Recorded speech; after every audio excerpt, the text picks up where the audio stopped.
Hi kids, and welcome back to the chapter The Freedom Struggle. In our previous class, children, we were doing the revolt of 1857, how it broke, what was the reason, why there was a need for the revolt, then how it failed, why it failed, because it was not organized, then due to this revolt of 1857, how the INC was formed, the Indian National Congress, and in this Indian National Congress, there were two groups, moderates and radicals. There were other groups also, but these two were the very well-known groups. And after that, we began with Mahatma Gandhi. What was his role in the freedom struggle? He was born on 2nd October, as I told you in the previous class, on 1869, on 2nd October in 1869 in Porbandar to the parents Karamchand Gandhi and Putli Bai. He did his elementary education, after which he went to London to become a barrister at law. He got married at the age of 13 to Kasturba Gandhi, and how he faced racial discrimination when he was in Africa, which was that time a British colony. When he came back to India in the year 1915, he launched 3 Satyagraha movements. Now, what is Satyagraha? Satyagraha means the desire for truth or the urge for truth. Okay? You can underline these points, beta. Satyagraha.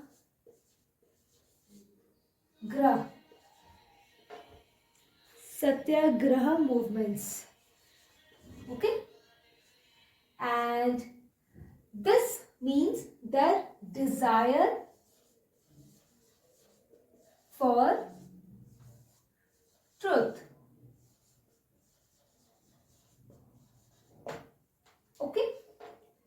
Now, children, tell me one thing. You might be thinking that when Mahatma Gandhi's name was Mohandas Karamchand Gandhi, why do we call him as Mahatma Gandhi?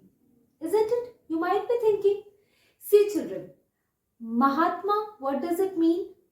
Means a Maha Atma, means a good soul. This title to him was given by whom? Rabindranath Tagore. Mahatma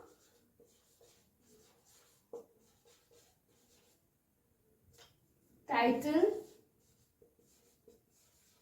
given by Rabindranath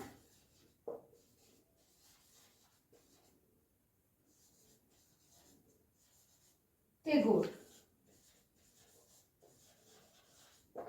And Mahatma Gandhi gave Rabindranath Tagore the title of Gurudev. Okay? Gurudev.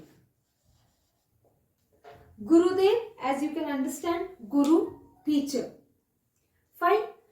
Now children, when Mahatma Gandhi, he came to India after launching and succeeding in a Satyagraha movement in Africa, he launched 3 movements in 1918. Fine.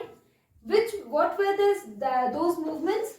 They were Champaran Satyagraha, Kheda Satyagraha and Ahmedabad Satyagraha.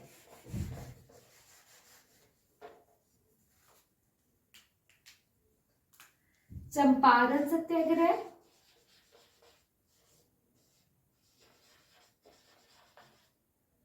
which was for the farmers,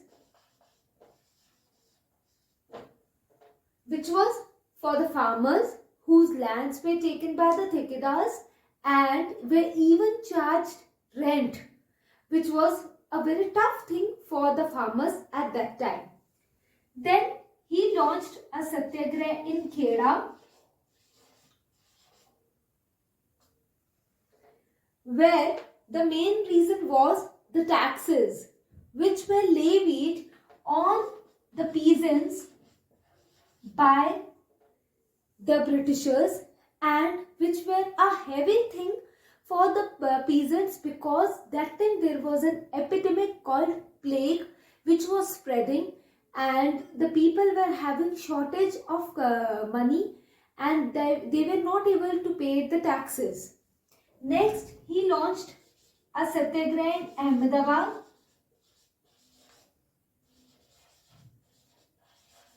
which was a mill strike.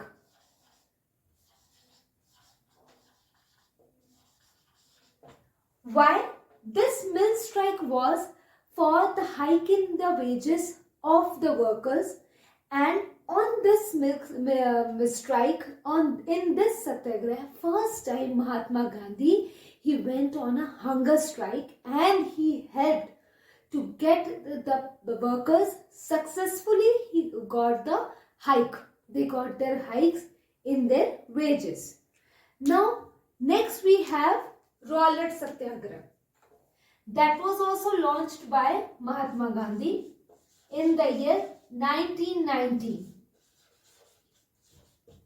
Rowlatt Act, on which Mahatma Gandhi had Rowlatt Satyagraha. Now, why did he launch the Rowlatt Satyagraha? Because, children, this Rowlatt Act, it gave the Britishers permission to take anyone as a prisoner without any trial. Now, what is the meaning of without any trial?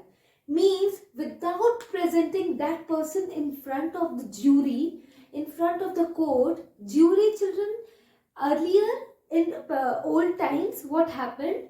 There was not a single judge. There was a panel of judges which was known as jury. There were three judges, and they used to give the decision jointly. Now, what happened? Without presenting the person in front of the jury, this was something which was not just. This was injustice, and on which Mahatma Gandhi he objected, and he was even taken as a prisoner by the Britishers. This was Rowlatt Satyagraha. Next we have Jallianwala Bagh massacre. You might have heard from your parents or from your elders, grandfather, grandmother, about the Jallianwala Bagh massacre.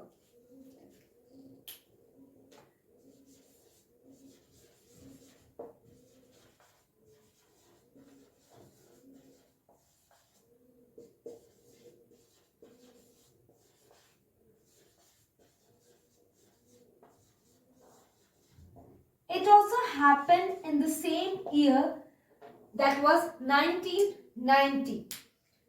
See, what happened? Jallianwala Bagh is a place in Amritsar near the Golden Temple. On that day, 13th April 1919, which happened to be that year Baisakhi, a Sikh festival.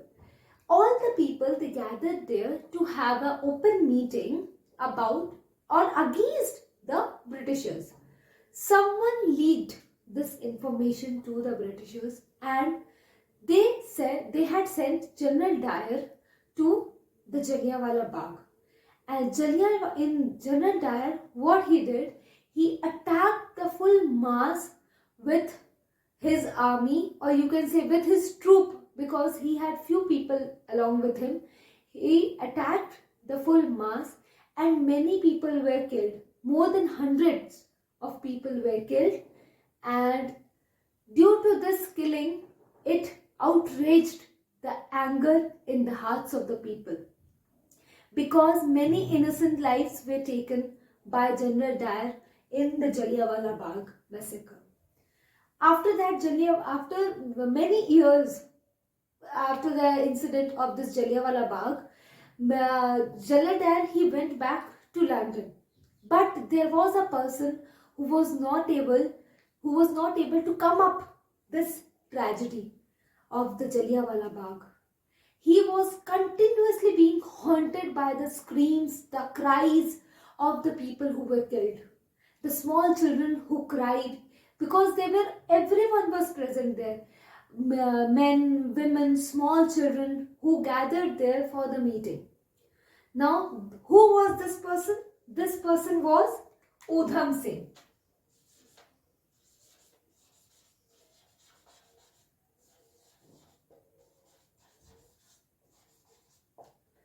Udham Singh was the person who was not able to forget this massacre. Which massacre? Jallianwala Bagh massacre. And he took a decision that I will take the revenge from General Dyer, and for which he went to London to take his revenge. For that, he went to a hall where the meeting was being conducted by General Dyer, and he was giving a speech. And Udham Singh, he took a small pistol along with him in his book, inside it hidden, and in the open public he shot him. For which he was even hanged till death. He was taken as a prisoner and he was hanged till death, and because of which he is known as Shaheed Udham Singh. Shaheed Udham Singh, because he was the person who took revenge of the Jallianwala Bagh tragedy or massacre. Now children, your homework for today is go through these two topics, the Rowlatt Act and the Jallianwala Bagh massacre, and even go through the points given about freedom struggle under Mahatma Gandhi on page number 122 and page number 123. And if you have any doubt, feel free to contact me children. You can ping me, and even if you are not comfortable in sending me a WhatsApp text, then you can give me a call. I'm just a call away children. And see children, as you are hearing about vaccination, yes, corona vaccination is coming, but what is your duty? Your duty is to stay safe. Even if the vaccine is there, you wear your mask, wash your hands after every 2 hours, and take special care of yourselves as you are very small. And avoid going out, because it's better to avoid unnecessary why to expose yourself to this harmful virus. Till then children, take care of yourself. See you in the next class.